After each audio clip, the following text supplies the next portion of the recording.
Uh, Sir, this is just for the information of the guest. We will be going YouTube live after some time.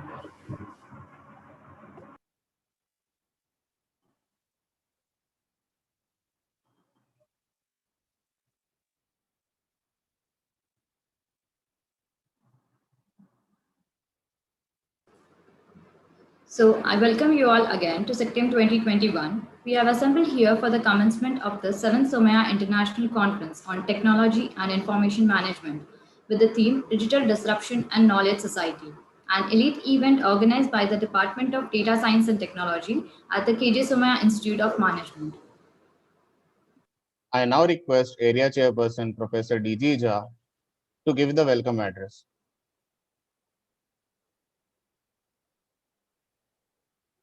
So you are on mute.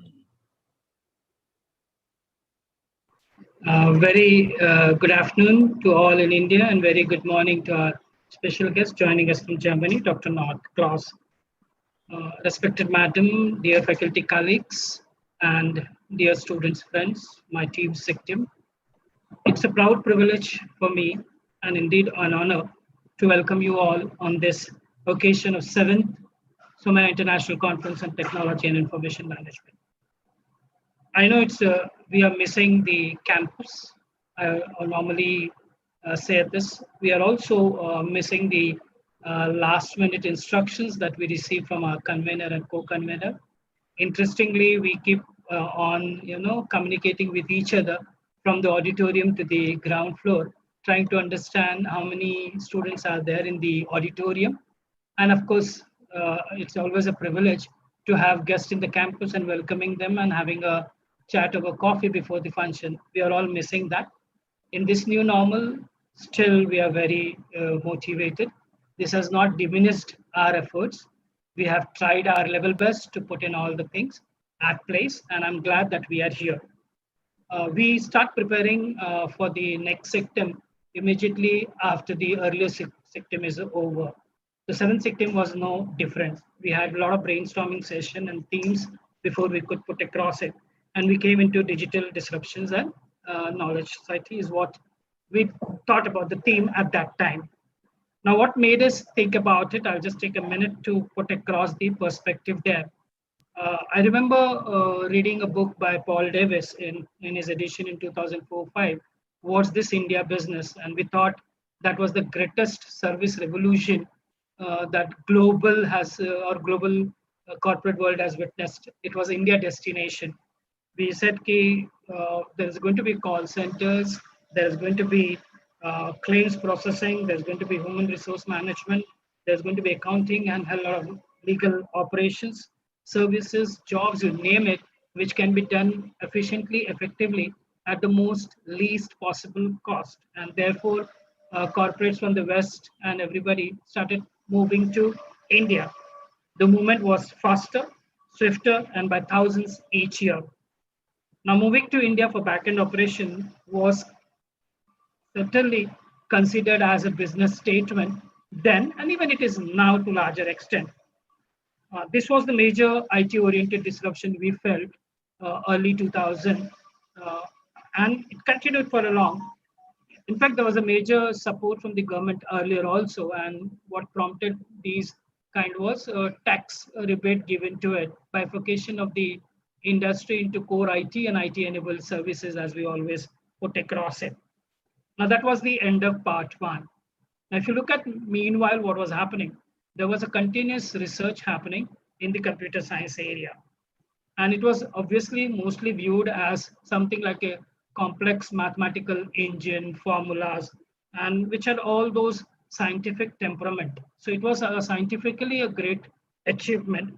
But when it comes to commercial application, it lacked. So while we were talking about IT and IT-enabled services, there were a lot of research happening in the area of computer science, artificial intelligence, and machine learning and deep learning, and you name it now, the current trend. There were a lot of research happening which started finding out the cost-effective ways of using these things into the commercial aspect of it. And then came the revolution. The research gap and the commercial application gap between all these AI, ML, and so-called complex engineering, science, temperament topics started reducing.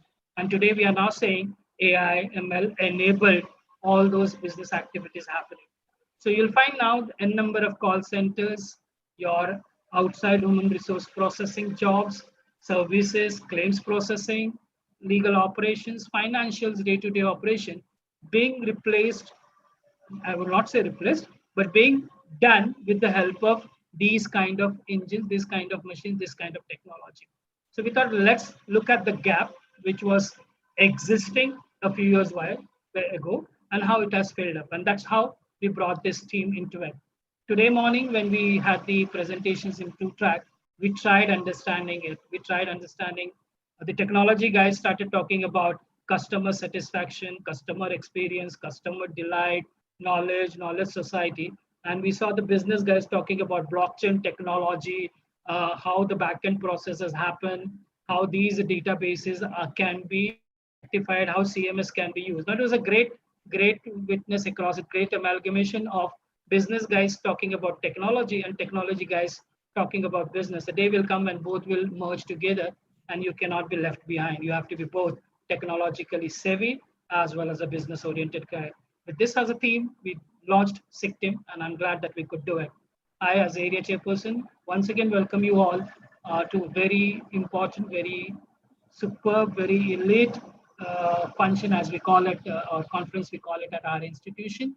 And this entire effort has been thanks to our SICTIM team, and of course the great students coordination team that we have right over here, assisting us throughout this entire 1.5 day that we are meeting you. Welcoming you once again. Over to you, my master of ceremonies. Thank you so much, sir. I now request our beloved Dean and Director, Dr. Monica Khanna, to speak about the institution and a few words on our en route to excellence. A very warm welcome to all of you. Good afternoon to all my colleagues and students, participants from India, and good morning to our esteemed keynote speaker from Germany, Professor North Klaus. Indeed, it's my proud privilege and delight to be here to speak a few words at the 7th International Conference on Data Science and Technology being organized by our department. I feel that the conference has really come a very long way from the time it was first launched in a very small manner. There has been a real, so to say, there's a digital revolution that's going on, and there's a knowledge explosion that's happened. And most of us find it difficult to comprehend the disruptions that are happening and the manner in which it's impacting us and the manner it's going to impact us. This shows that there is a lot of scope for research as far as, impact of IT and IT revolutions and the disruptions that are happening in the field of IT on various sectors of the business, whether we talk about fintech with its bitcoins and, advanced derivatives and various other aspects, whether it is marketing technology and how products are bought and sold, whether it is logistics and supply chain, whether it's in HR, whether it's economics. I think economics and predicting GDPs, these are now becoming very difficult with the type of disruptions and innovations that we are seeing. So the scope is immense, and the type of papers that were being presented in the morning really revealed that we are just like, small. I felt like a small child, once again back in school, trying to learn the new things that are being, thrown at us. I'm very privileged to say that I'm part of this system where I get an opportunity to learn. I know a lot of my batchmates, my contemporaries, who really are not exposed to all these new things that are happening. Being in the education field, I think we have that privilege of being very closely observing all the changes. And another topic of interest that we all must research is how technology is being consumed and being adopted by the young generation. Students who are in maybe the grade 1 and grade 2, they are also exposed to the full technology as any of us are being exposed. So intergenerational gaps in consuming technology and absorbing technology, using technology, these are the big things that we all need to research. The topic of digital disruption and knowledge society, I thought was really very apt, and I congratulate the team. I'm sure the morning session was really good. I really enjoyed listening to all the presentations. And The subsequent session, the panel discussion is also going to be equally very, very interesting. And I look forward to the next 1 or 2 hours of deliberations.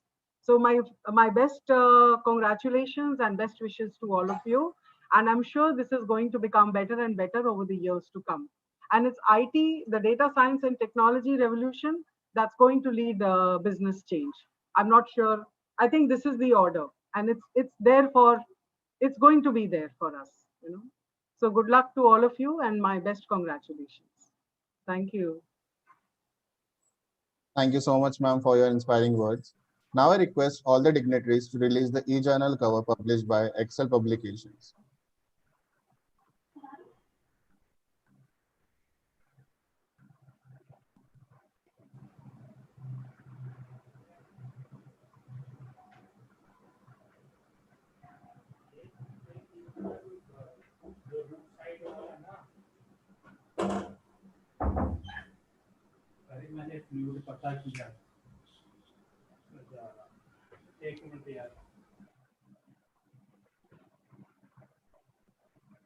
Chandan ma'am? Yes. We're sharing how we do it.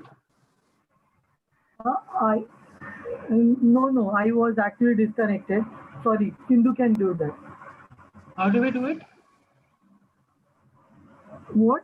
I didn't get you. I was disconnected, so I don't. No problem. There is a release of e-journal cover. e-journal. Okay. Yeah, just give me a minute's time.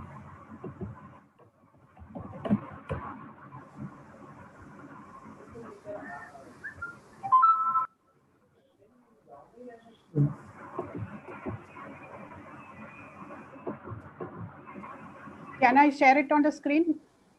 Yeah, the one which was shared by this. Yes. I'm doing it. Yeah, I'm sharing it. Okay. So Suja, Yeah. Okay. Is this the okay? So this is the cover page of the journal that we are releasing on the occasion of our 7th. It contains the e-compendium of all the paper that has been presented. And of course, I'm glad that I have our keynote chief guest, Mr. Dr. North Klaus, here with us, as well as Mr. Arun Shaker, the CEO of Nucsoft, who is the corporate. I request them to make one line thing that about the one line statement on this e-compendium that we have, and say that we are equally, release it officially. All my Dean Director, Dr. Monica Khanna, Dr. North Klaus, and Arun Shaker, and my SICTIM team, we can together say, well, we are releasing it for your thing. Normally what we do, we put it in a ribbon and open the cover about it.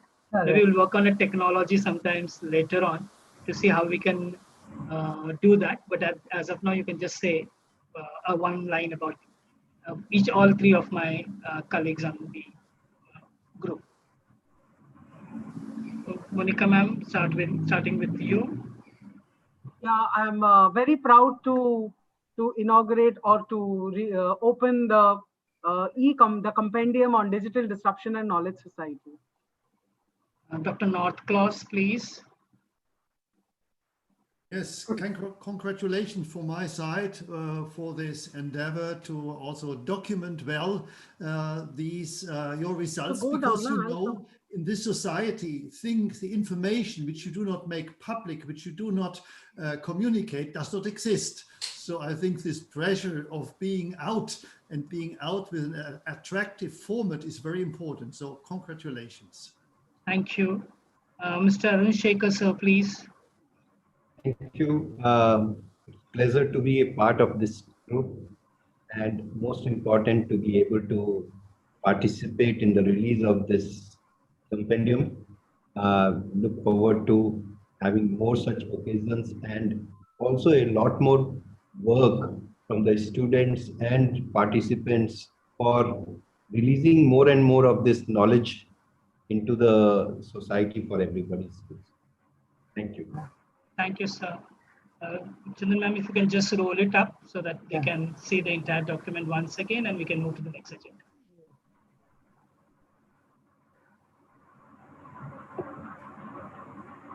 So this is our, okay, down. This is our campus, sir. Just go to the second page. Yes. Located at Mumbai. Yeah. Very nice campus. So I look forward to an opportunity to sure, sir. come Sure, and visit sir. that campus. Excellent location. Yeah, very good. Very nice. We tried to present you in terms of picture. I hope we were successful, and I think yes, we have been able to do it. Sindhu, would you like to say something? Sorry, I thought. Good. Sindhu, would you like to say something? Sindhu? Yeah. Sindhu? Chandan ma'am, you say something?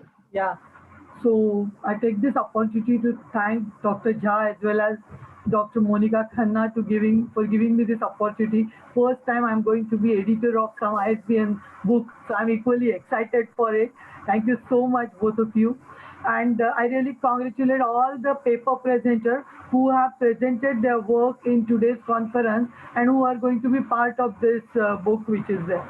Thank you so much, everyone. Thank you. Has Chandan ma'am joined us? Has Sindhu Singh madam joined us? No, she's not there. Sindhu, are you there? Doesn't matter. Okay, let's move to the next agenda. Yeah. Thank you, everyone. Moving forward, our chief guest for today's conference, Dr. North Klaus, Professor of International Management at Wiesbaden Business School, Germany. His current research covers knowledge and innovation management, particularly in digital transformation context. He was founding president of the German Knowledge Management Association and scientific director of the German Knowledge Management Award. He has also published 12 books and numerous papers, amongst which are Knowledge Management in Digital Change, authored by Klaus North. He frequently consults with major firms, governments, and international organizations, and teaches regularly in business programs internationally. In the last 20 years, he has contributed to more than 300 knowledge and innovation management initiatives around the world. On our request, Dr. Klaus North to address the August gathering. Thank you for your introduction and your welcomes. We already had a nice workshop session yesterday, and I would now share some thoughts with you regarding managing knowledge in digital context. Let me share my screen with you. Okay, can I? Yeah, you can. Share my screen. Yes, no, I should be able. Presentation mode. Are you now seeing my screen? Yes, sir. Yes, excellent. So I've entitled my short talk today, How Do Machines Know? Knowledge Management in Digital Change. And I will elaborate a bit on this interaction of humans and machines in this digital context, because I think this is one of the major challenges when we talk about knowledge management today. And perhaps we've come a long way in our societies. If I here present, I would say, a European vision, and I would say, and look into the different phases of knowledge production and dissemination, I think we've come a long way to what we call now knowledge 4.0. I think in Europe, the professional manner of dealing with knowledge started in the 16th and 17th century, when those famous people like Rousseau, Galilei, Newton started to develop a scientific method, a method which basically is replicable, where you can test your observations and where you can codify, you can discuss and define some laws, Newton's laws, for example, in order to develop this knowledge. But this development of the scientific method was, I think, really a milestone in the dealing with knowledge in societies, and helped to systematically appropriate new knowledge. In the next phase, and this also was quite interesting, Sui, in the introduction today. The question is also then the question of how to appropriate this knowledge, how to make use of that. And then in the 18th, 19th century, particularly with the Industrial Revolution, it started with a separation of those who know, plan and design, and those who execute, who do, so the workers. And there was a first part of embedding knowledge in machines. The spinning jennies, the textile machines, steam machines were basically knowledge-intensive products created with the know-how which was developed in this area.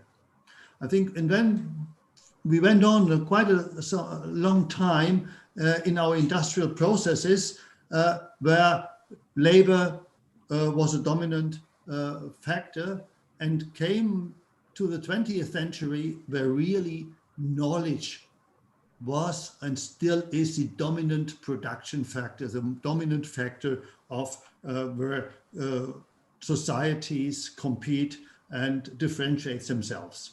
And this means where we had in the industrial society the professionalization of knowledge producers like engineers and doctors, we have in the 20th century the dominance of professional experts and the scientific methods in all fields which we have. And now we are at the beginning, only at the beginning of what I call knowledge 4.0, which is the digitalization of everyday life and value creation, where augmented intelligence, cognitive, social, collaborative network systems become true in many areas, and where we have a digital penetration of professions and education. We'll later on in our discussion go a bit deeper into it. So when I talk about knowledge 4.0, I have in mind these development which we have seen and which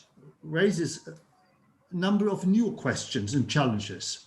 So if you look into the challenges which we have currently with managing knowledge in organization, there is a number of points. First of all, our interactions are increasingly real-time interactions. So we have to be able to have rapid, quick, and anytime, anywhere availability of current and relevant knowledge for our activity, so action-relevant knowledge. This poses a question: how do we make this available in organizations?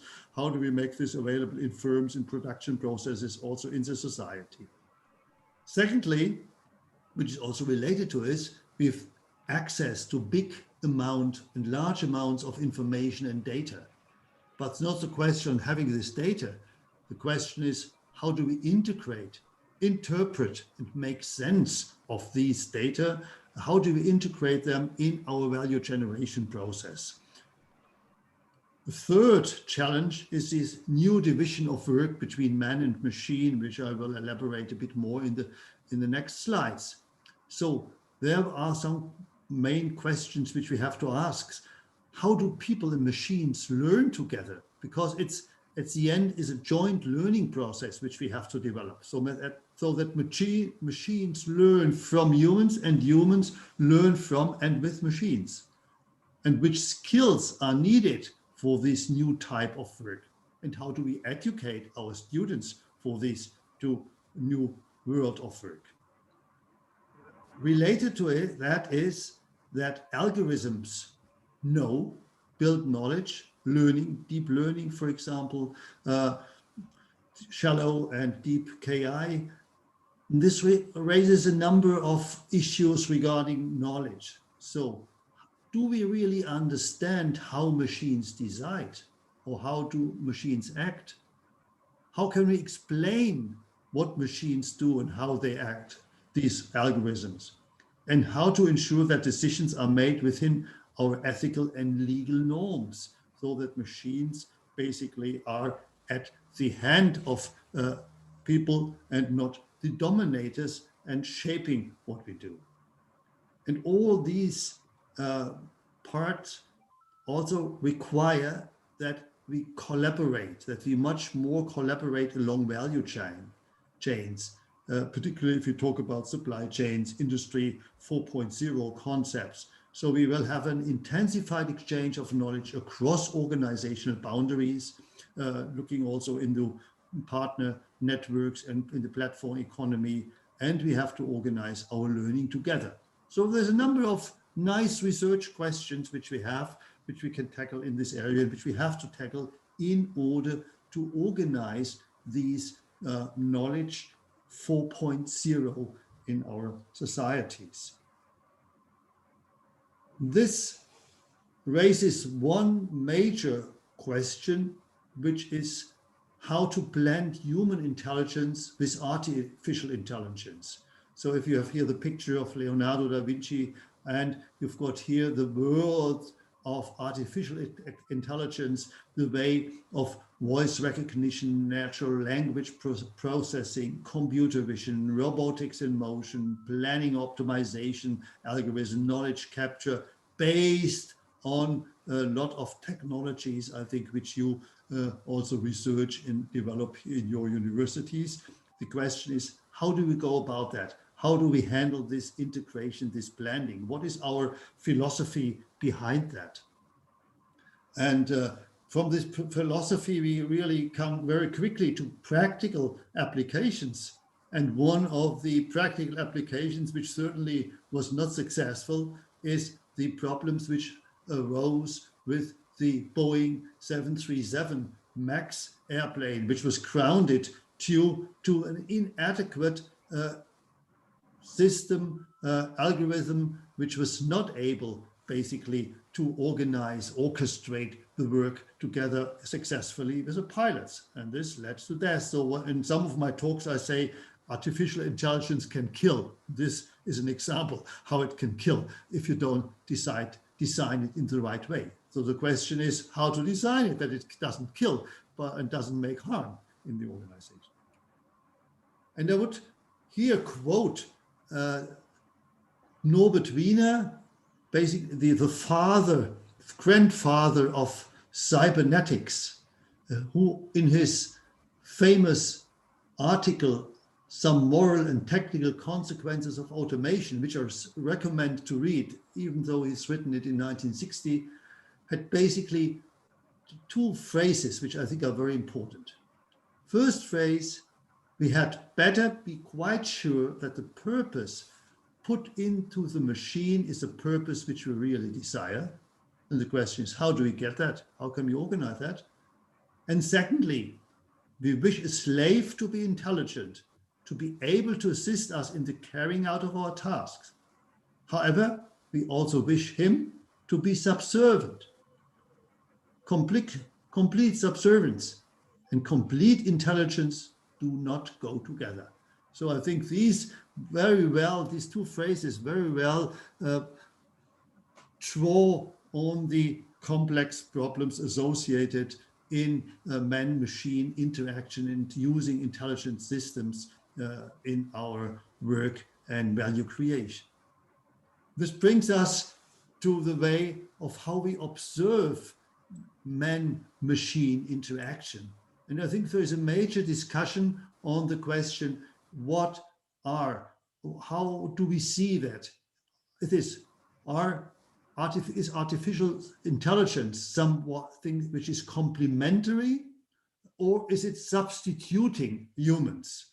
Or is it like humans, or is it something totally different which assists us? I recommend those who are interesting to read this very nice novel of Ian McEwan, Machines Like Me, where basically machines act like humans, also betraying humans and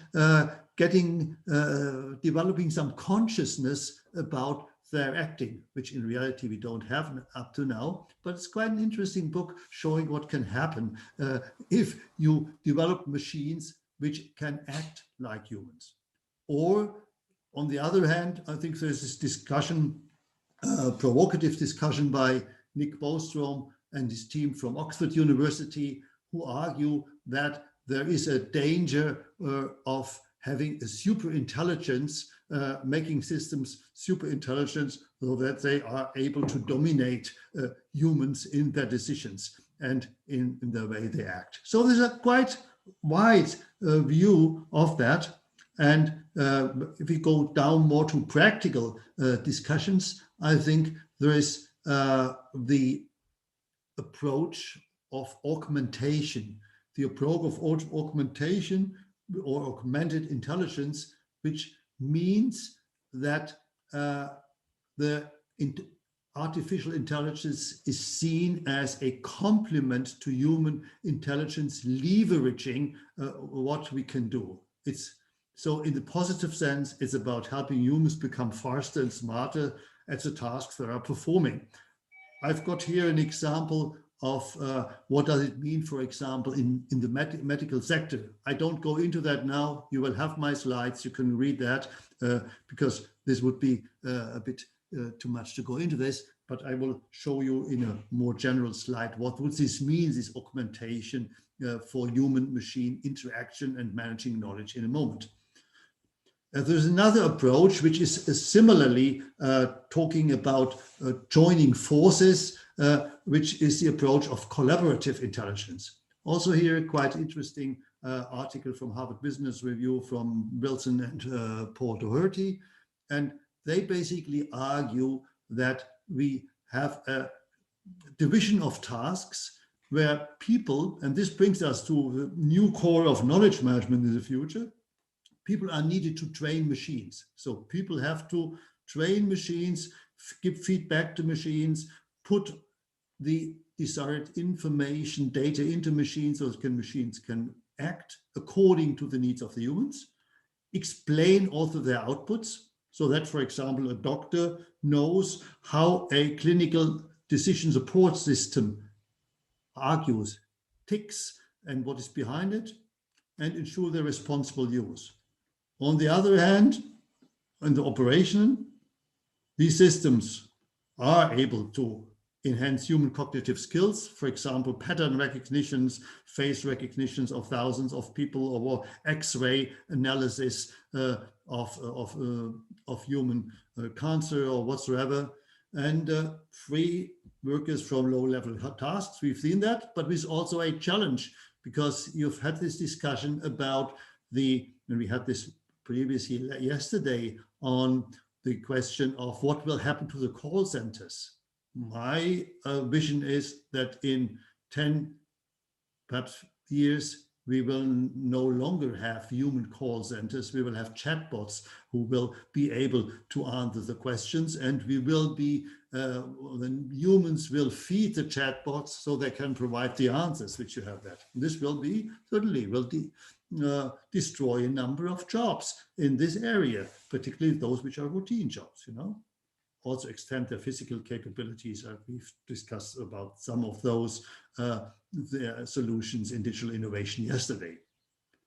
So what does it mean? What will be the role of humans and in those systems? And again, two authors who have thought quite a lot about this, Thomas Davenport and Julia Kirby, written some books and articles, Beyond Automation being one of them, argue that basically there is 5 roles, and we might need to prepare our students for the future of for taking these 5 roles. So first of all, what they call step up, basically management position. You are a guy, a person who is able to consider the big picture, an overview, and not just a narrow picture of what you can do. Because one is very clear, the algorithms, the artificial intelligence systems are built for a narrow purpose. We as humans are built for a wide purpose. So even though artificial intelligence systems might be better at a narrow purpose, we as humans are better in having the big picture and transgressing this limited purpose. Second role, Davenport Kirby called step aside. You bring your strengths to the table that are not rational, codifiable cognition. Creativity, for example, intuition, all this type of thing. this is very difficult to put into an artificial intelligence system. Even though there are some trials to go into that. So basically, that what makes people with their multiple intelligences more versatile than systems. Thirdly, step in. So software algorithms make routine decisions, but you modify, you monitor, and you act on this in order to have a better result at the end by combining, by stepping in, by monitoring, putting in other data and so on. You know, pricing expert is perhaps can build on the input of pricing algorithms, for example, in air traffic or air tariff calculation, but he or she can also bring additional information considerations on this, you know. Fourthly, step narrowly, which means you are a highly specialized person, being it a researcher, being a medical doctor, being an engineer. So you're so much specialized and expert that you are much better in your expertise than an algorithm can be in this area. This will still happen because expertise, deep expertise, is something which requires also to have an understanding which goes beyond pure algorithms. And the fifth role will be the role in order to what they call step forward, which means to build the next generation or applications, or you're the owner and the builder of the system in that. So if you look into this, you put different knowledge into the play, and it's basically this knowledge which you in your organization have to manage as a person, as you are more specialized, better having picked the picture, intuition, tacit knowledge, and the interaction which you have to orchestrate with these machines. It's quite an interesting discussion which we have here. So the question to some extent is, will the robots, the algorithms become more human, learning together with humans, or will the humans become more robotic? Because they will have to adapt to the algorithm in their work. So it's quite an interesting issue, which we will see, because if you work to an algorithm, you have to adapt to this. And this brings me to another consideration in thinking, how do humans and how do machines construct knowledge? Let's have a short view on that. If we take the Platonic definition of knowledge as justified true belief. So what happens? What to develop this justified true belief? What is happening? You have a belief, you have a hypothesis of the world. You observe a phenomenon. Reality is perhaps a wrong word, is rather a phenomenon, because what is reality is made in your mind. So you observe something with some senses. Depending on your senses, your perception which you have, and depending, you will get a picture, an image of that phenomenon. Of course, in effects, you will touch a hot oven, you will getting burned, and your hypothesis that an oven is hot or that an oven hurts will be confirmed. So basically, you have it, belief, you observe the reality, or even you observe the reality and you build a belief because you haven't had it before, but observing it, you basically justify or falsify your beliefs. So what is knowledge is this process of justifying your beliefs and basically falsificating or confirming your belief. Doesn't mean if something does not correspond, that this error is not knowledge. Certainly it's part of your knowledge that this perception is wrong or doesn't work like this. What you build is basically a picture of the surrounding world by constantly testing hypotheses and acting on that. And so you build basically, you have a belief, you have methods to justify it, you have methods to falsify or to confirm, and you integrate this and thus into your mind, and thus you build knowledge. A similar thing happens if we talk about symbolic reasoning in machines, because here you have got symbols, you have phenomena, and a symbolic reasoning algorithm does similar things. You build in as humans a number of hypotheses.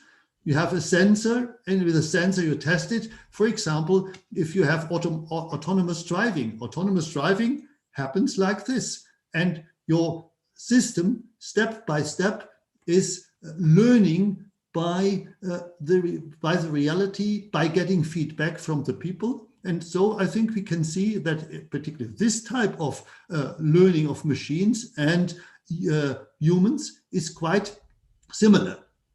What machines do not have, they don't have a consciousness about it. They don't have the possibility of self-reflection, who I am in this process. And they do not have a reflection about the methods of that. They don't have a reflection about the scientific methods. For us, it's very important we have this reflection on how do we observe?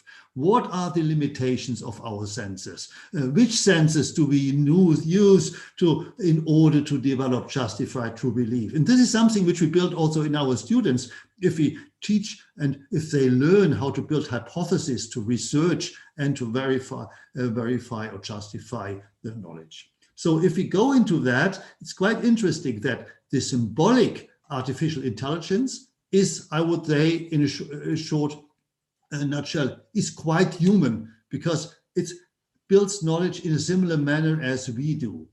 On the other hand, the non-symbolic, i.e. the deep learning, for example, face recognition or whatsoever, is based on data science, machine learning, statistics, is something which is still a black box model. Depending on the data which you enter, with a small change of data, you might come up with quite different solutions. So the possibility to explain non-symbolic AI is much more difficult than symbolic AI.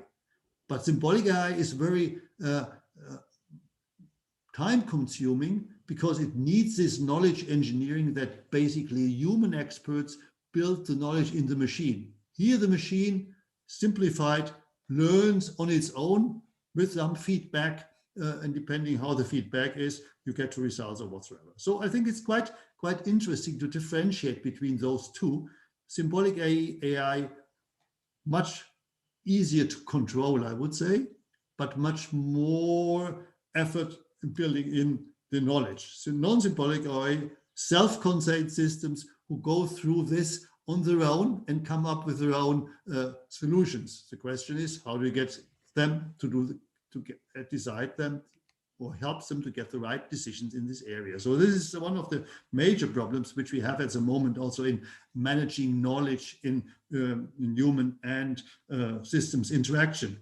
This is systematization or summary of that, which I will see. So the question coming basically to an end is, how do we design human compatible AI? It's easier with symbolic AI than it is with the non-symbolic AI, as I've shown in this area.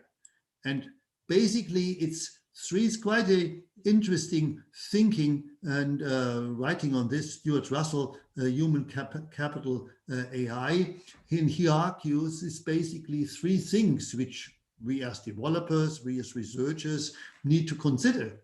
First of all, the robot's only objective should be to maximize the realization of human values, human objectives.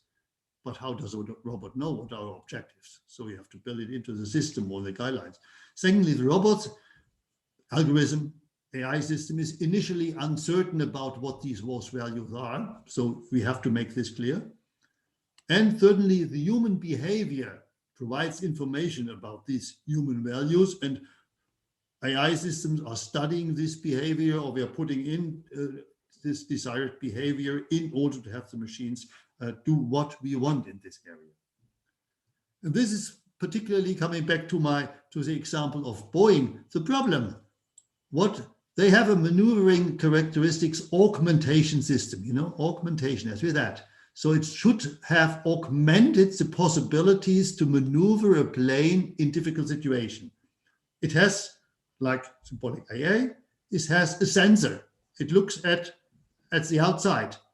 And depending what the sensor does, observes, the machine calculates to move the machine. And if the angle of attack is too high, it puts the nose down and the tail up, which done inappropriately leads to grounding of the aircraft. And this is what happened because the sensor had, it seems to be, did not function. It was only one sensor and there was no redundancy of the system with the system. And it was a narrow system designed for different purposes. So looking into the consequences also of that, which we can draw on, which are lessons learned for managing knowledge in this, means that first of all, Boeing originally designed this system with a simple solution with a narrow scope. So managing the knowledge, this simple system was designed as a narrow scope. But then during the design process, the scope of this was extended. And so the system had to do more without being prepared for this. Secondly, the pressure on the economic pressure led to limited scrutiny and testing of these machines. They said, okay, it will happen. And I think what was very important and for the failure later on was that Boeing did agree with the Federal Aviation Agency not to inform pilots about the system in the manuals, even though the analysis expected pilots to be the primary backstop of the system. And so basically said, okay, the system, let it be on their own, let it act, but don't tell pilots that there is something different. And even more, Boeing promised to airlines, for example, Southwestern Airlines, to reimburse them quite a lot of money if the Federal Aviation Agency required simulator training for pilots.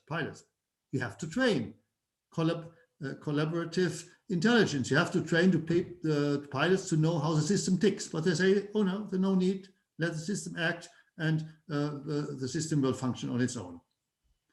And what problem was also that in the design process, a big number of experienced engineers had left the firm, and vital knowledge and experience was not transferred to younger engineers who built a new system, relied on the system in this area, which is also an example how the system is, and the design of such algorithm is part of what we call the Darwinian business cycle, where mature companies face constant threat from new products, new competitors, search for new growth, and which basically are completely under pressure.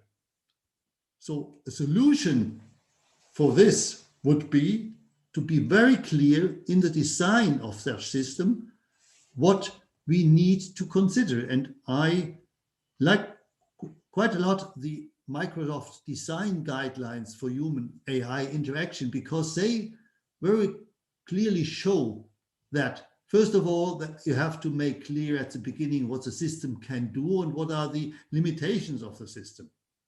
You have to be, during interaction, you have to be very clear that these systems have the right, basically, do what the humans want, respect human values, you would say. When you are wrong, you have to have efficient support. You have to have the way to correct these actions of the system in this area. Support efficient corrections, very deep. And over time, you have to remember the interactions, learn from the user behavior in order to update cautiously what has been done in this area. So it's a quite an interesting approach in order to design and to maintain and run and learn from this human interaction in this system. And with that, I would like to terminate. You've done said at the beginning, I've been writing quite a lot on this. Managing on Digital Change certainly is a book which opens very widely up this field. Brand new is a book which we've edited, which has come out 2 weeks ago, Managing Work in the Digital Economy, which looks more in the aspect, what does it mean for workers? And in our book, which we've edited, written together with Chita Kumta from Mumbai, we've looking more, what does it mean in practical terms for managing knowledge in organizations? So thank you very much for listening, and the floor is open for perhaps questions or discussions.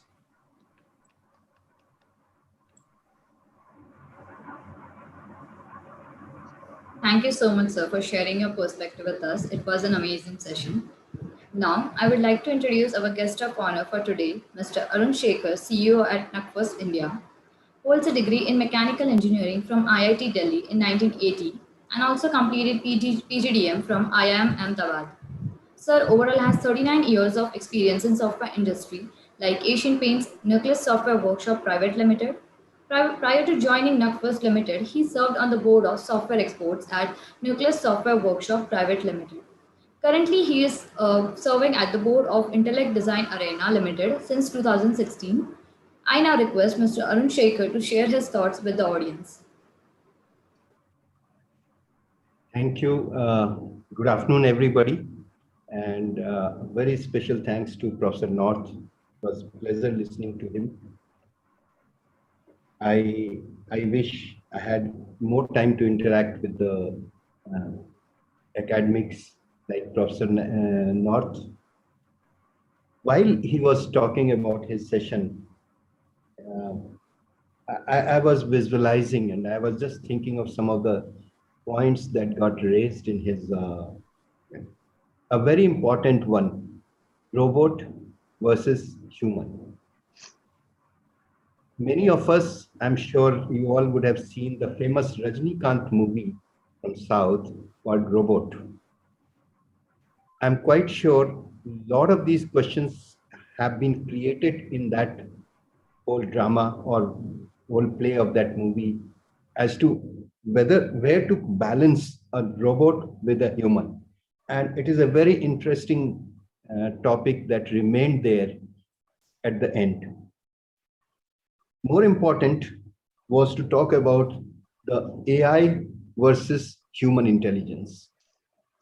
And an important thing to explain here is very interesting to observe that most of the time when we are talking of algorithms for AI, all the time the algorithms are trying to simulate the human brain. Whenever we want to take a decision path, whenever we want to accumulate a lot of data and analyze, a lot of those algorithms which are being used called neural network, which is basically trying to study the human brain as to how it comes to a conclusion or a decision, or how it analyzes the data and reaches a decision point or classification. And exactly that is what is being used effectively in being able to approach a decision point fast. All the algorithms of cumulative data analysis find it much more effective or much more faster process to be able to simulate the human brain. So it's very interesting topic. And while I want to go back to what I wanted to talk about, I'm really amazed at the kind of analysis that has been put across by Professor North.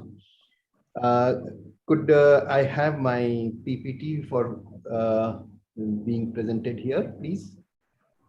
Yeah. Yes, sir. Yes, sir.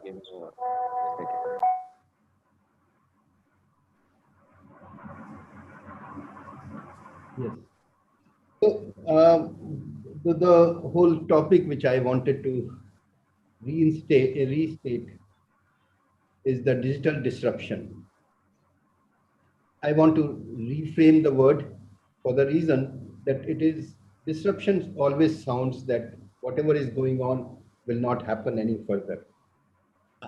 Incidentally, when I look at it, today's conference probably would have been disrupted had it not been for the digital technology available. Nobody could have traveled, not so many people could have got together, but for the digital world being available, the Zoom being available, we could not have continued with our conference today. So I just want to restate, welcome to the digital disruption that could have happened or that probably does not let the disruption happen. Can you just take me to the next slide? It basically talks about the aspects that I'll be covering. Incidentally, as you notice, I basically come from a company with services, banks, and financial organizations.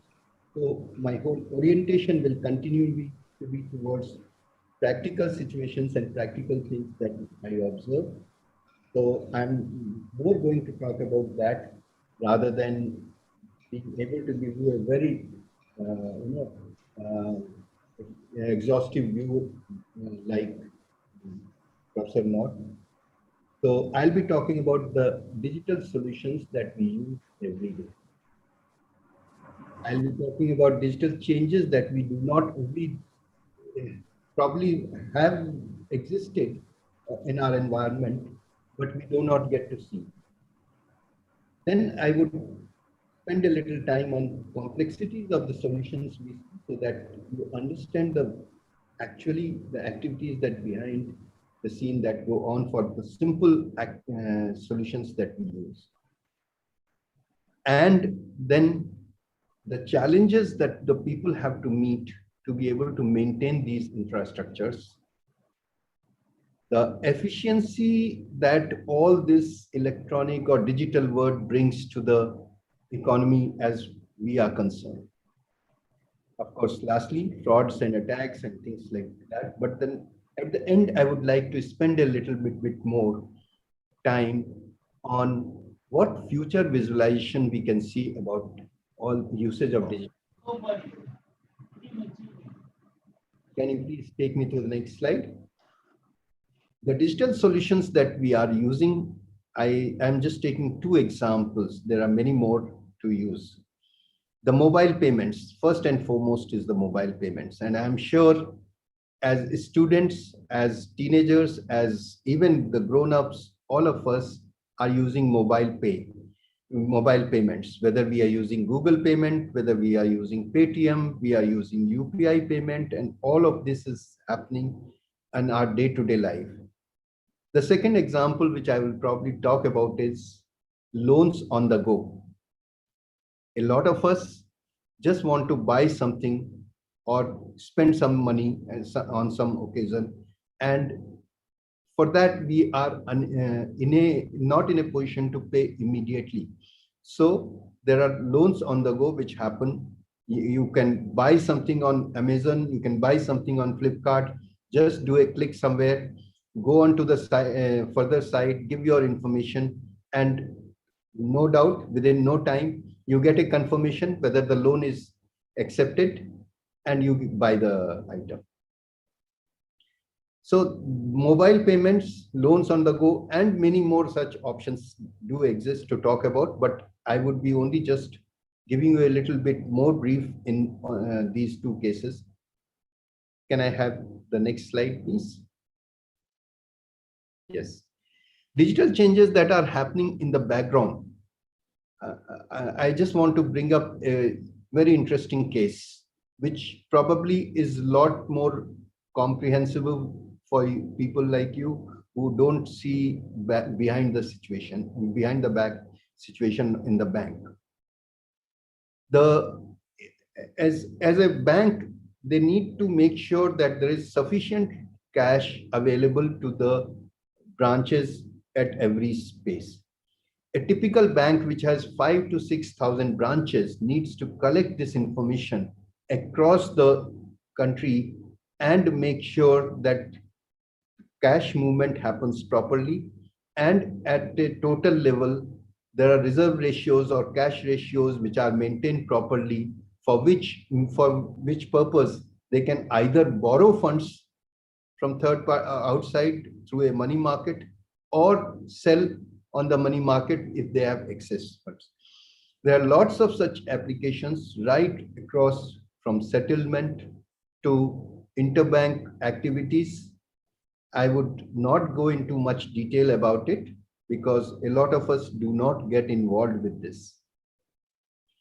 I'll just come back to the other activities in respect of the applications I talk about. Can I go to the next slide, please? Yes. Now, this is the complexity of solution in terms of mobile payment. As you can see, I'm just listing 5 devices or 5 stations. Your initiating the device, the payers service provider, payee service provider, NPCI, which is the switching device, switching application in between, and the payer bank and payee bank. Now, look at the number of steps that happen. This diagram, incidentally, is based on an old NPCI document, and I am sure NPCI talks about a lot more steps in terms of securing good service on these payments. This is the schematic where initiation to end, finally there are 18 steps. So as people, when we are using this mobile service, just visualize we enter all the data on our initiating device. We enter, which takes about 15 to 20 seconds, or maybe slightly more. Once this data is entered, within a couple of seconds, we get a green indication and the closer matter saying for money transferred or money paid. Okay. So within those 2 seconds, the activities from starting from point lab 3 pay to activities till notify 18 get completed. Visualize the volume of these transactions. Few millions are happening every day. So look at the activity volume that is happening at the stations like NPCI, where all these volumes of transactions are being processed every day. And mind you, when you talk about 2 million or 1 million transactions a day, it is not the 24-hour for which entirely the whole volume runs. It runs at some peak times. It is actually the network which gets loaded for a few hours, which is a difficult time for everybody to cope with. So this is the complexity and the volume or activity that we are talking about. Let me take you through to the next thing in terms of loans on the go. Can I have the next slide? Yes. Now, visualize yourself. You are sitting on a website. You are trying to use the website to buy an expensive mobile which you cannot pay right away, but you want to buy it. So obviously you click on the indication there to go and buy it on the loan.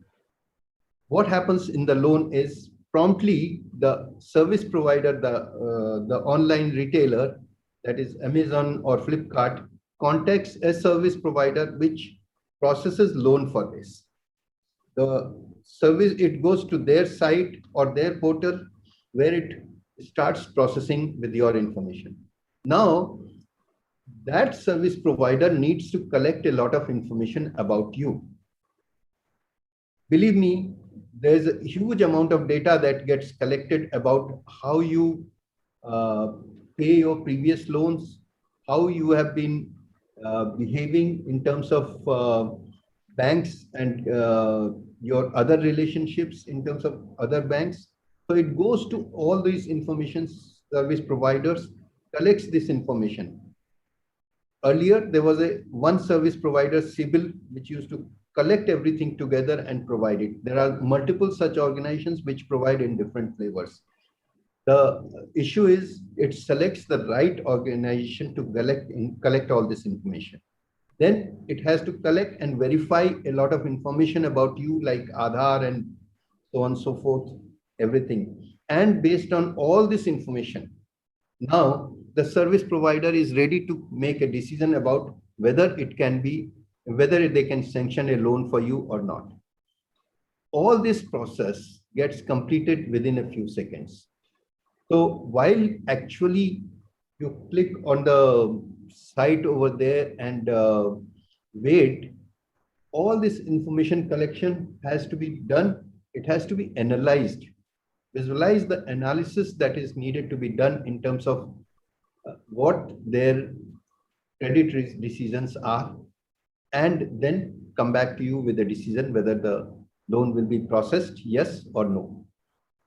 All this process happens in those few seconds, and mind you, this is the complexity of everything.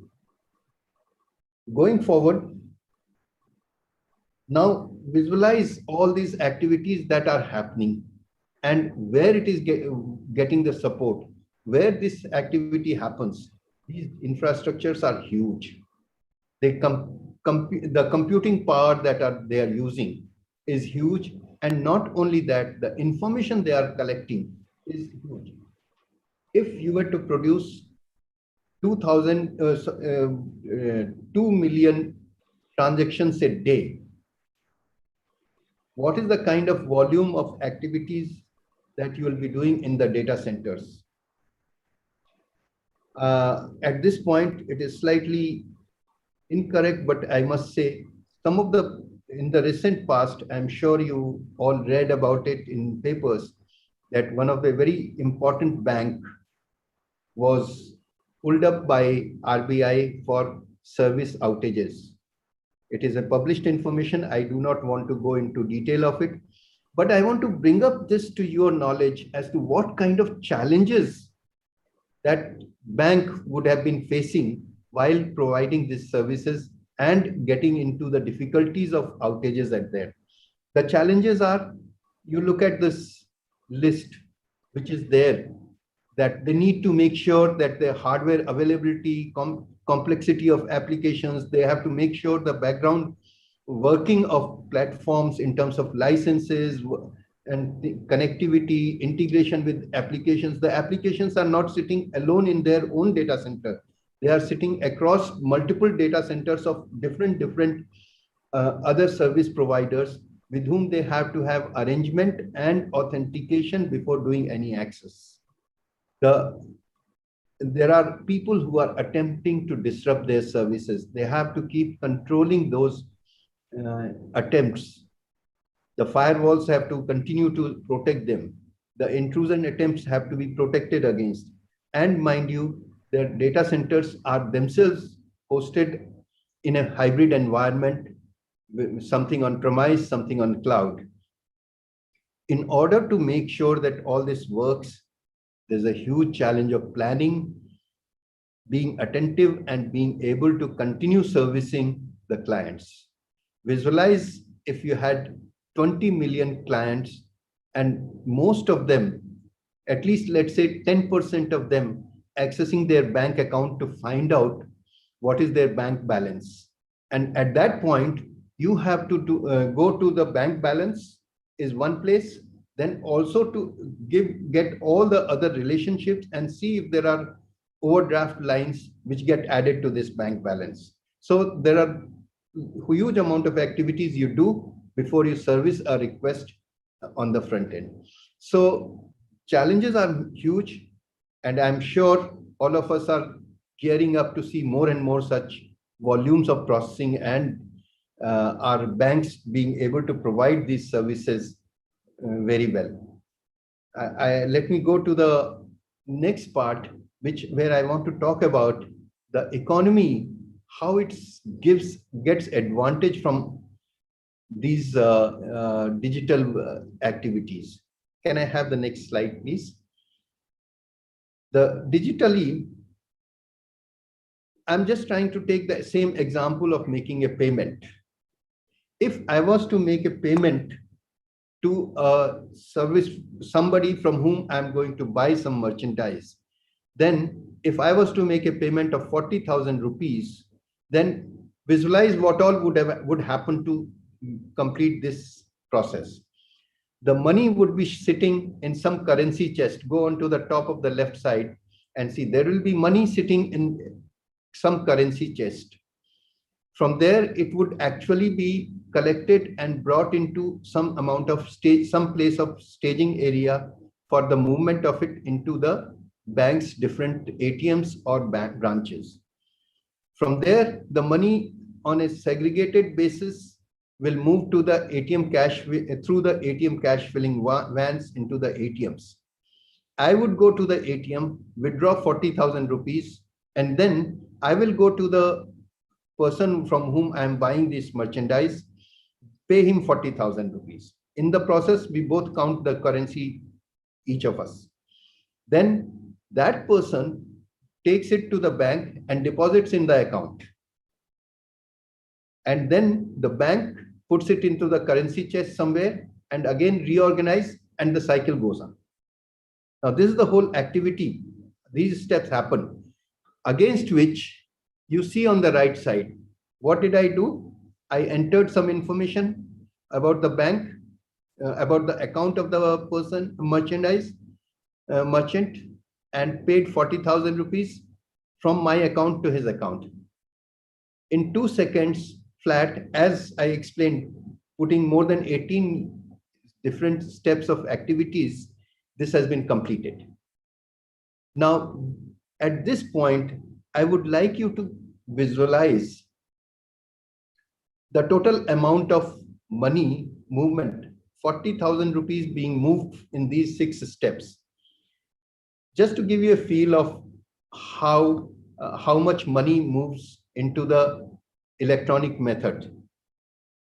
As per NPCI's website information, something of the order of 4.2 billion rupees have been the electronic payments through UPI in the month of February. Now, at this point, try to think of it 4,250 billion rupees.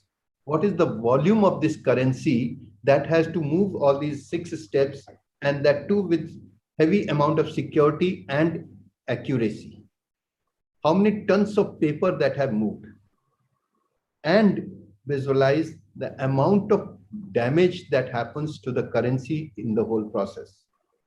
In the bargain, what happens? There's a cost of running the currency for the country.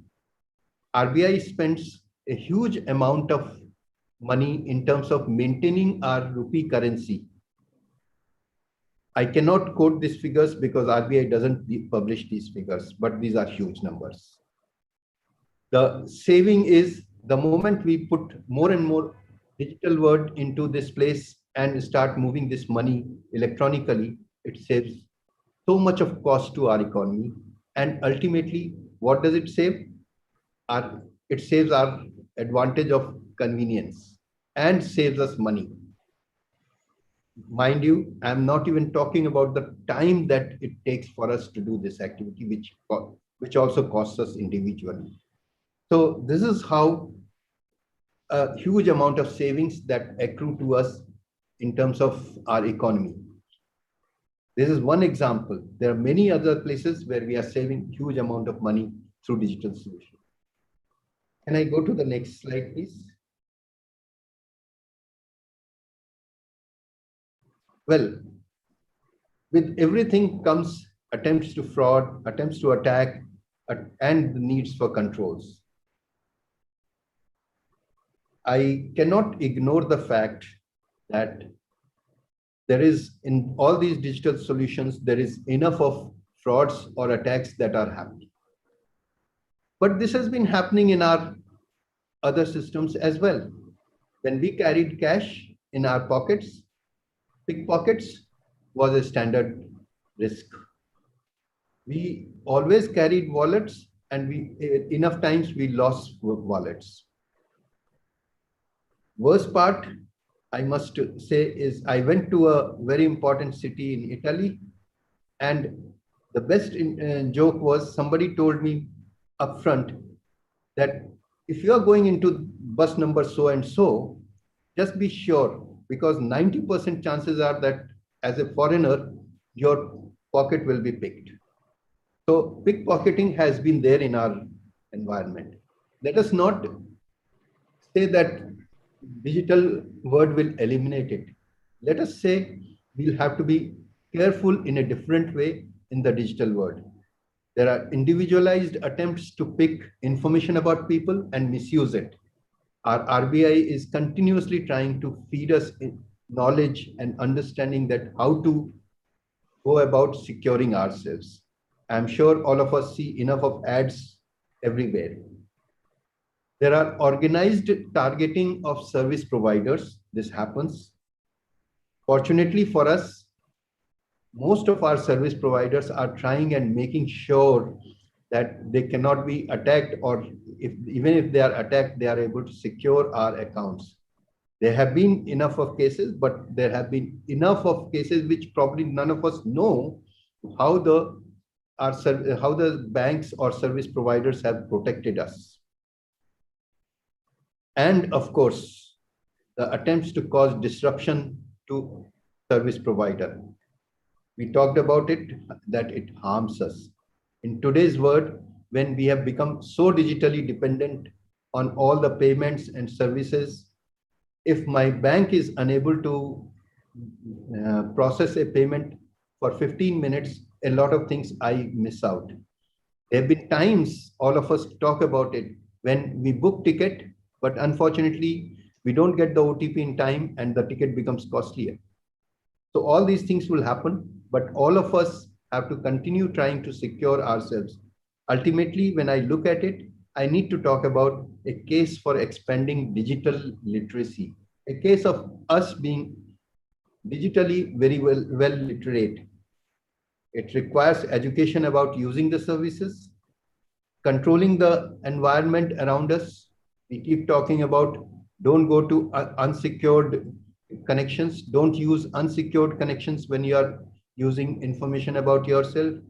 Maintain secrecy or security of our credentials, making sure that our IDs are not known. In fact, if you all are aware that NPCI has introduced a sort of name for you to be able to secure your identity behind it, so that you don't need to give your actual identity to anybody for collecting payments. So there are lots of such activities or lots of such steps being taken. We are all making sure that we handle this work securely. This is what I had to talk about, our banking and transactions properly in this state. Now, just to talk about what can happen or what are the possibilities opening up. Actually, if I can go to the next slide, or maybe very shortly. Actually, what all we have done is facilitate our working. Just a bit going back to the words Professor North talked about. To augment our activity, make our activities happen better. So the technology or the digital world to support the human activity. This is what we are doing. And the most important aspect of supporting in the whole activity is by making it more efficient and easy to happen. That is what I talked about in the presentation. I want to take you through a small video from the company Intellect Design Arena Limited, where I serve on the board. The company has built up a software product which is already in the market. As of now, let me just give you the background. Most of us, what happens to us? I'm using credit card from my bank. Now, I get the bill for my credit card for a month. I make payment well in advance before the due date. But a couple of days before the due date, the bank sends me a reminder saying, your credit card payment is due on such and such date. Please make payment not to get affected. Please ignore, last part of the sentence is very irritating. Please ignore if already paid. Now, this is what I'm talking about. I have paid 10 days ago. Why doesn't the bank know that I have already paid and not to send me this message at all? Or rather send me a message, thank you, you have already paid. You don't need to worry about your due date. Well, this is what is called losing the context. We still live in the world where many of our services continue to live in the old-fashioned way. This company has designed a product where it is very contextual, as they call it, where it collects information about your banking status and provides you assistance through its own intellectual network, identifying various options for you and giving you the best choices. If the video can be played now, please put it across. Yes, sir. Just a sec.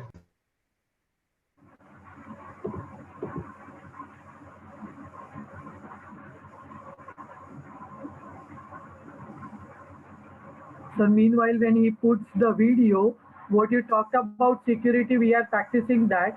For admissions and all, we never give our credentials.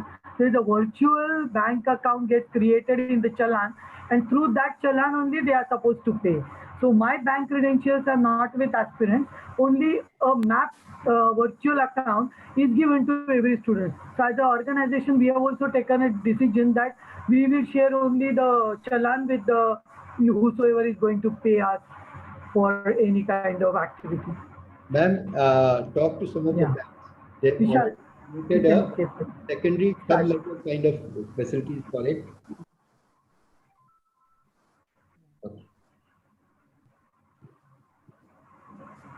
Hello.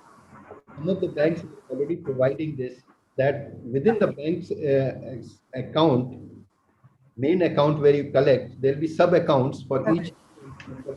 Every transaction, there is a separate challan gets created, which is a virtual account number, which is mapped with our institute's bank account. That's how we are improving ourselves. Yeah, Vishal, done? Shall we start? Okay, I'll sort it out. Call you back. We've got this great new AI-based 3D printer launching in Singapore. Will make us a fortune. Hotel for the launch event is demanding payment. What's this? Got 6 Sing dollar invoices due by the end of the month and no Sing dollar account.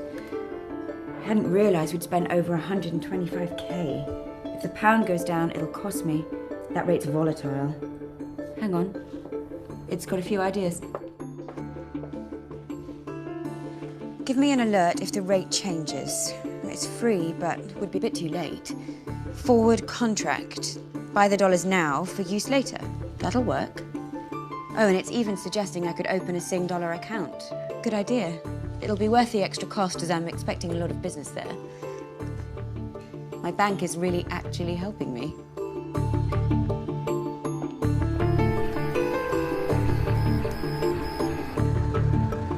So, the sale of one of our factories just deposited 11 million in our account. Earning what, 0.5%? No way. But it's suggesting I'll get a better rate if I move it into a money market fund. I'll get another 21 basis points immediately. Let's do it. I might as well go with the 6127. And it's suggesting I speak to the investment team about a planned strategy. Done. Great. I'll need that money to ramp up production, but at least until then, it can earn its keep.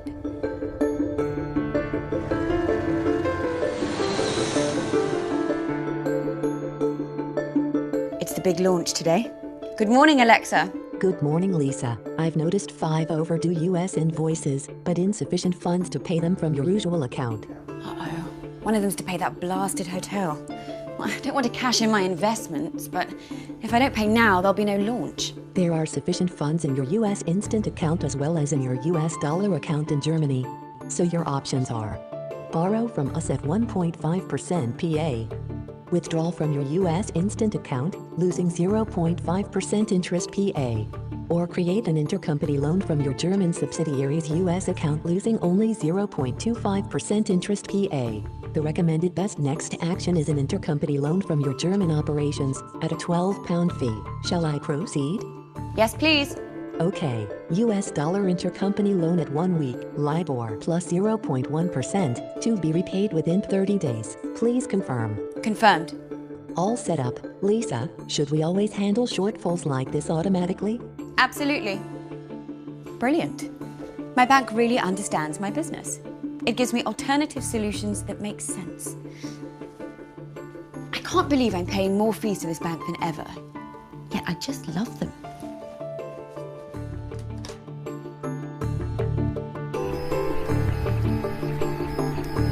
The launch was great, and the 3D printer's been a huge success. Orders are coming in thick and fast, and my bank's already assisting me with collections. Our finances are in great shape. It's a weight off my shoulders. Now I can focus on launching our printer in the US. This is the only bank for my business.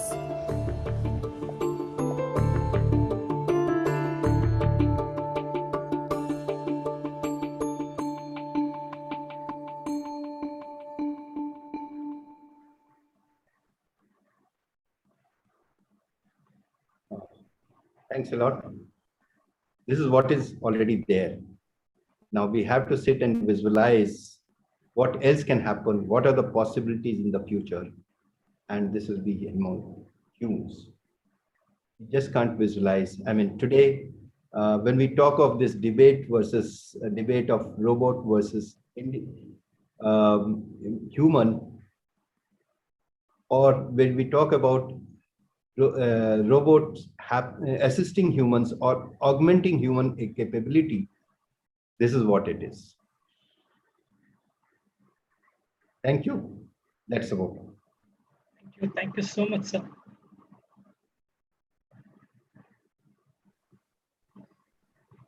It is true that digital is constantly improving and changing how business works.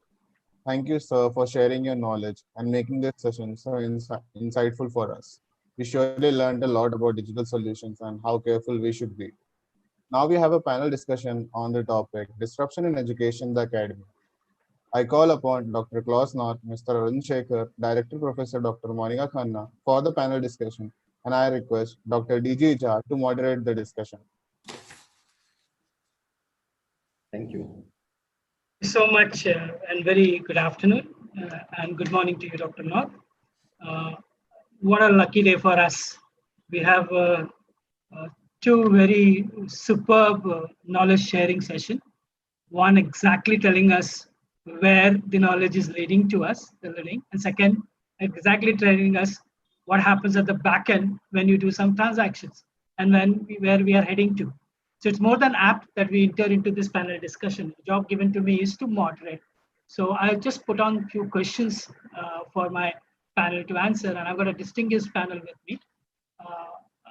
Dr. North Klaus is who is who as far as knowledge society is concerned. So he's definitely, and somebody from Europe who can share how the things are shaping out there. We have just learned and heard from Dr. North Klaus how disruptions are aiding the entire knowledge society out there. We just saw in demonstration, in person, rather than when he was talking about, Arun Shaker sir was talking about the transaction happening. I was visualizing going to the bank and removing those money and exchanging greetings and then bringing back the cash. And then my father asking me to recount that money back into the room when I came back. So there was events which would mean a lot of cash to be handled. Today we don't do that. And of course, I have my own dean and director who has done a PhD in knowledge and now, of course, at the helms of the affairs when it comes to higher education. So the topic that I have in mind is this. I'm going to first pose the question to my dean and director, because the role of education, that is academia, and the corporate is very, very important. And I would request Monica ma'am to set the tone as to what way she feels that the industry and the academia should collaborate so that all those things which we are just talking about it gets merged, gets connected. Over to you, Dr. Monica Khanna, to set the tone, or rather, I've just learned a wonderful word, contextual experience. That's right. Thank you very much, Professor Jha. We have been, as an academic leader, what I have been observing is the pace of change that's happening in the business environment. And we are all talking about Industry 4.0. The amount of competition, the amount of disruption, the amount of innovations that are happening in the business field. I mean, I think it's very important for us to think about education 4.0. So far, what we have all observed is that education sector is one sector which has been a very cozy, comfortable sector without much, nothing, without much shaking the sector. But today, I think it's very important that education 4.0 is defined to keep pace with industry 4.0. As an academic leader, I think that's very important for us because the pace of change of knowledge, the knowledge obsolescence that's happening with the faculty, the intergenerational gap between the students and the faculty. I think all these are very important aspects to be discussed and debated so that the education sector is in pace with the industry 4.0. The type of the concepts that both the esteemed speakers have spoken about, I mean, that shows the widening gap and the pace of change in the industry due to technology and its innovations is much faster than how we are able to, keep pace with it in the classroom. Ultimately, we have to create employable graduates, and we have to have mechanisms by which these gaps get closed. Otherwise, there's a disconnect between one sector and the other sector, the industry 4.0 and education 4.0. But no doubt, I mean, none of us can the traditional chalk and talk process of education, but the manner in which the changes are happening is unbelievable. It's difficult for anybody to, to foresee changes and how it's all happening. So as educators, as academic leaders, I think we all need to think about these things of how we have to close the gap. I'm not very, to be very honest, things like blockchain, Bitcoin, these are the buzzwords today, fintech. I mean, how do you close the gap? How do you close the gap? And it's touching all of our lives. It's touching the students. It's touching us. And in the COVID, especially, I think the amount of use of technology during education delivery is something which is unbelievable. I mean, what I was used to always discuss with my colleagues, we need to use more technology in education, maybe 5 years, 7 years down the line, but then it just came on us like a tsunami. That's how it's happened. And we require more industry, education, collaboration to close this technology gap. I'm not sure how much we can do it. Can I say this slightly differently? Okay. Oh, sir. Forum is open. I think when we run the race, okay, somebody runs in the track 1, somebody runs in the track 2, somebody runs in the track 3, and so on and so forth. And each one of them run to their best pace. That's right. Now, it is not a matter as to who got left behind or who went ahead. Okay, unlike in a situation, what you are actually explaining very correctly is we are not looking at who won the race. All of us have together to reach the finish line, or if there is a finish line. That's right. And that is where we have to keep looking at each other. Exactly. I think that's the point. The industry has to keep looking at what resources it gets. And the resource developers or resource creators, our academics have to keep looking at where is the industry gone. And the moment there is a gap between us, we do feel that distance. There have been cases where I recruit people from MCAs and programming colleges and so on and so forth, and find them that they don't have some part of skill which we need. Because ultimately we have moved up, those institutes have not moved further. They are still teaching what they were teaching 2 years ago. Unfortunately, as all of us would recognize this in true sense of the word today, that the pace on each side is quite high. We are moving at a pace which is defined by the competition.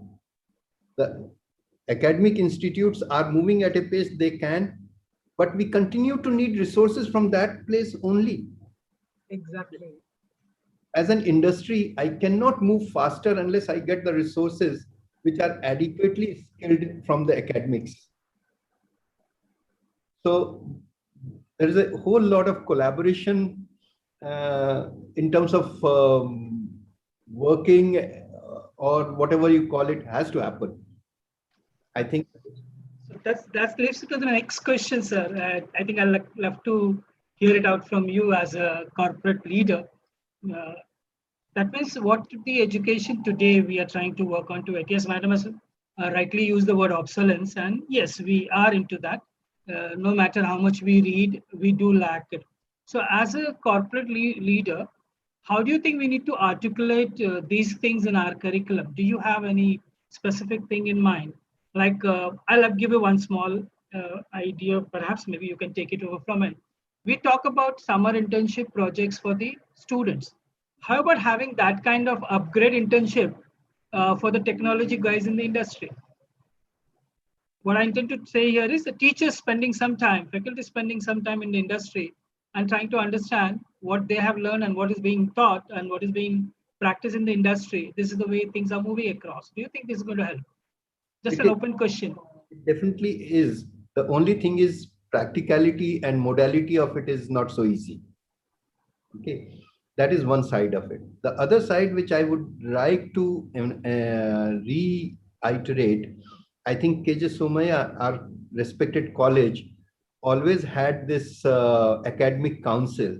Yes. And that academic council has been very, very effective in being able to go through the curriculum, advise, and suggest topics or drop topics and things like that. And I'm sure if that interaction could be enhanced, it will definitely add to the value for people who are teaching these subjects. Dr. North, your ideas on these two topics which our dean and our corporate leader has presented. One, that yes, we as a teacher, though we want to keep a pace on a knowledge thing, we are lacking somewhere. So articulation, new way, new technique is required. And the corporate obviously faced with so much of competition, the speed at which they want to get into the market, okay, they need resources from us. So how as a creator of a knowledge-based society, you look at these two aspects? I think in Germany, we have a very long-standing tradition of collaboration between university and practice. I think the system, the whole system thinking, this also as a type of this dual education, which we have also in apprenticeships. We have this dual mind of combining practice and theory. So there's a number of formats where we collaborate. For example, yes, we have faculty from industry teaching. I think in our business school, I would say about 30% of the teaching is done by people from industry, administration, or whatsoever, and they like that to come in for, let's say, 4 hours a week to give a course, because on the other hand, that helps them also to reflect on this. We also have not only this teaching from these people, but also our professors go to the industry, have contact with the industry. And it's very clear that many of the German professors, also myself, over the many years, we run our own consultancy companies. We work together with the leading companies. So we are very close to that, you know, and this leads to that. And when I'm in a project, then someone asked me from the industry, do you have a good student who can go into these projects? Or I'm looking for this type of things.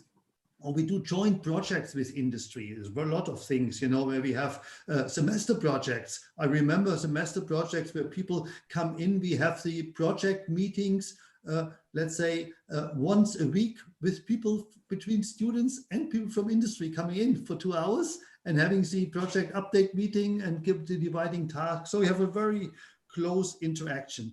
And I think this is something which is now even more enhanced. We have increasingly labs of industry, perhaps finance. Some bigger firms finance labs within research centers.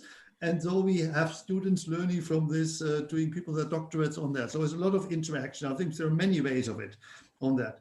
But again, perhaps there's some conclusions on how the university needs perhaps to change. I think one thing which we still need to change is we have to accept that the solution of real life problems requires interdisciplinarity. So our organization is still too much business for business, technology for technology, whatsoever. Our courses are organized along these lines and this type of thing. So organizing this interdisciplinarity is something which costs us, but is required for preparing people for really developing solutions for real life problems. So we have to reorganize our courses and our programs from this. I think it's very important.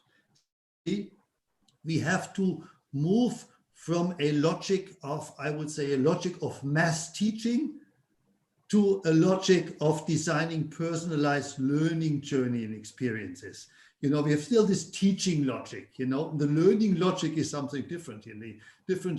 And so the learning portfolio of students could be much more customized. You know, you have your Alexa or your advisor, your buddy, which assists you in selecting the courses and the projects, and configuring this learning journey can be much more diverse, enabling you to really solve real life problems. So I think this interdisciplinarity from a teaching mindset to a designing of personalized learning mindset, I think this is very important. Thirdly, which I see where we also have to shift the mindset, is from one-time learning education to more a continuous education, you know, to maintain your employability. You go back to university. There is this continuous interaction. This is something which is still lacking. You know, you think you go to university, you leave university with your degree, that's it, then you go to industry. But it could be a continuous process over a longer period of time, where we offer you also 1 year after you've graduated, we offer you something else. 2 years after you've graduated, we offer you something like that. So this interaction, I think, needs to be much more closer in this area. And this would require another element, which would mean we would have much more strategic partnerships between university and industry, and strategic partnerships with universities, in between universities, because we can't offer, we are still acting like self-contained units. You know, we should have more this logic of being a platform for education. So if we have this metaphor, the university is a platform education, enabling people to solve real life problems. And if we go into that, this will open up lots of new opportunities, also new opportunities for revenue generation for universities, which is also important because we have to finance this, you know. These are some of my thoughts about where the future of universities, higher education and research goes. In fact, I was going to pose a question to the panel about the interdisciplinary. Thank God, thanks sir for bringing that up. But that leads to my last very important part, open to all the three points. Where do we start from?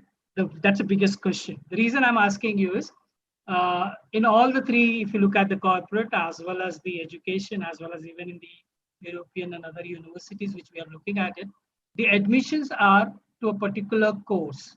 The admission is for a particular program. A technology guys is expected to learn A, B, C, D of technology.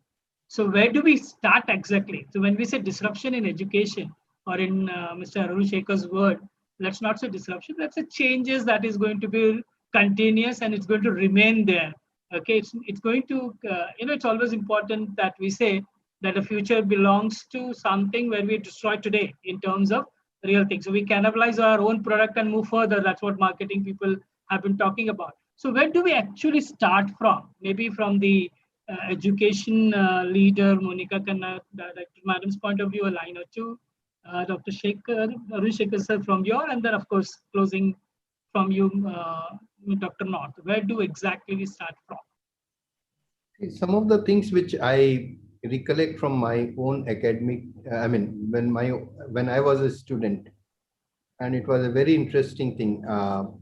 When I was at IIT, and it was a very important thing to do 3 months or 2 months of summer placement. We used to go for summer placement.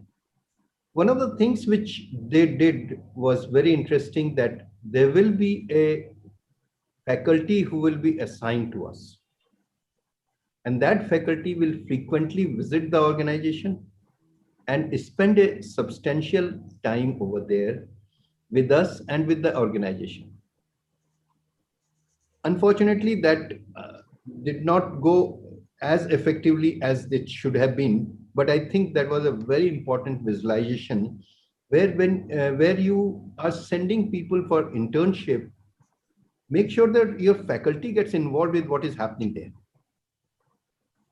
Okay, the faculty should know, there should be some part of faculty which goes into the organization and goes through threadbare as to what work has been assigned and how they are doing it. This will naturally build them into the organization. The second part of it is something which I observed when I was studying at IIM Ahmedabad. A large part of the faculty was more and more encouraged to do projects based on industry. Projects going out into the other companies and taking projects and delivering those projects.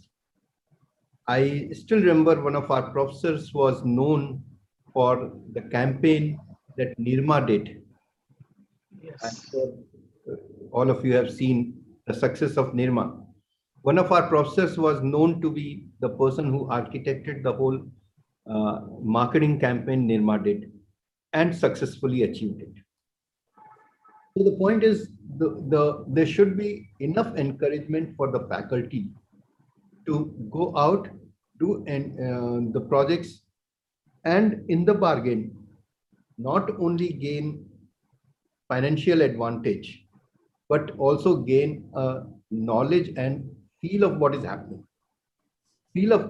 I know they will be able to visualize a lot more than the industry people are visualizing, because their minds are used to being more open. In a very candid way, when people like us sit down, we visualize what my customer is asking for. Okay, but somebody, when I happened to hear Professor North, it was a revelation for me to think like he thinks. So if these kind of people come into the other side, they'll be able to build a lot more advantage to the industry as well. Very true, sir. Very true. Madam, what is your starting point? So I took 2 takeaways from Dr.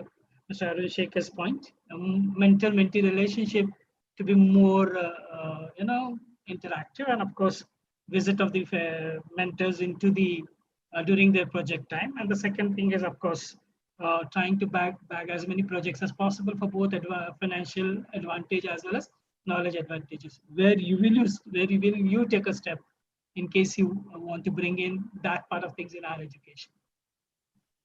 Monica ma'am, your thoughts. I think the university system is a traditional system, and the university is there for years, whereas the companies, they get disrupted, and they may even close down. I mean, I think the life cycle of the industry, of a company, and the life cycle of a university is completely different. I think it's for the education sector, or it's for us to do a future scenario planning and to self-disrupt, because the pace of change of knowledge is so much. I think we, as an educational institutions or as a university system, to survive this entire, the knowledge society and the plethora of knowledge that we have, I think we also need to now, do scenario planning.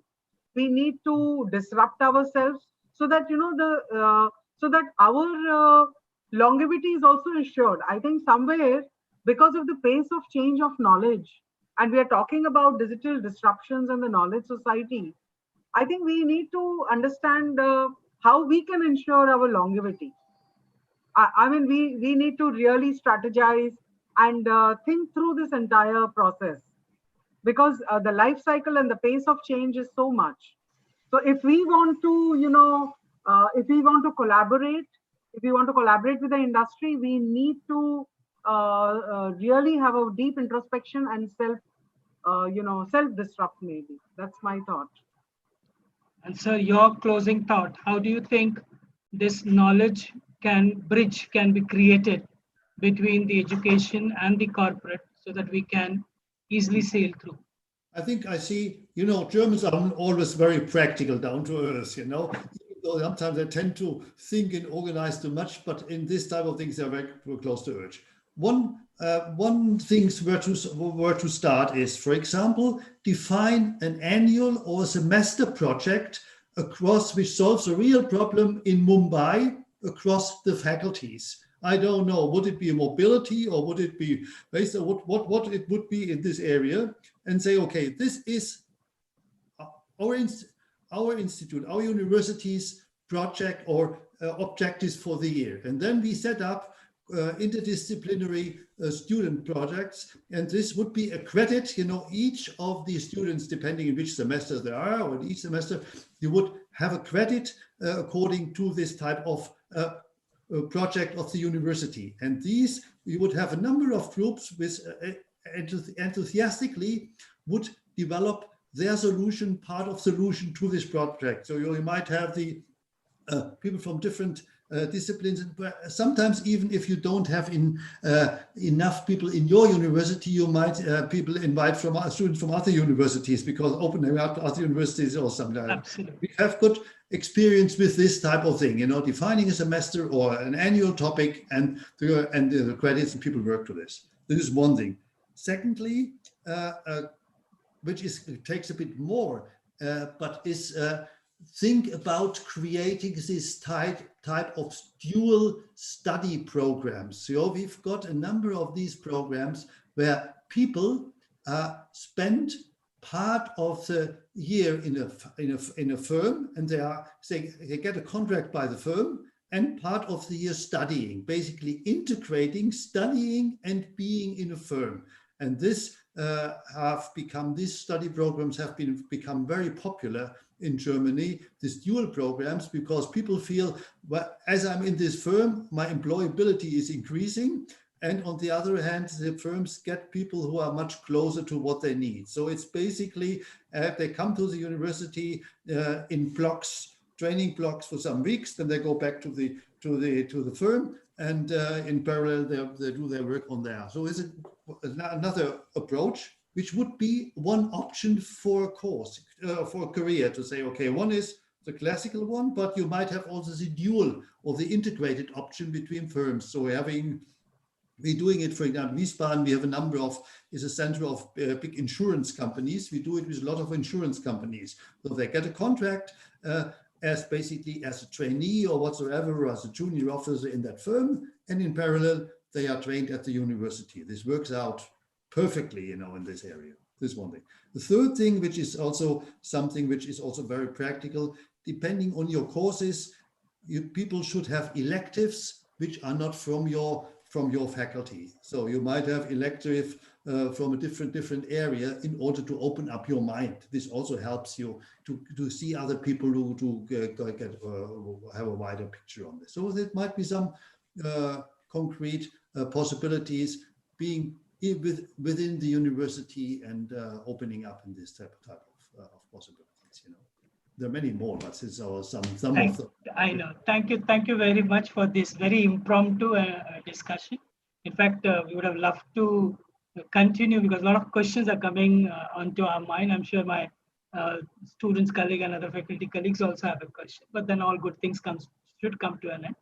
And I'm very happy that I could or we could plan this impromptu panel discussion because quite a few things have gotten. Yes, sir, we have experimented few of things which you have said, like we do have academic council and we continue to have people on the board and ask them to give the feedback. We do have our summer internship and closing across it. We do offer electives from different areas, but then yes, it needs perhaps more of revisiting in terms of how more effective it can be. So I'm sure we will have more greater exchanges in coming days and coming weeks with both Mr. Arun Shaker as well as you, Dr. North, and we'd like to have more inputs from you, maybe one-to-one, maybe on email or something like that.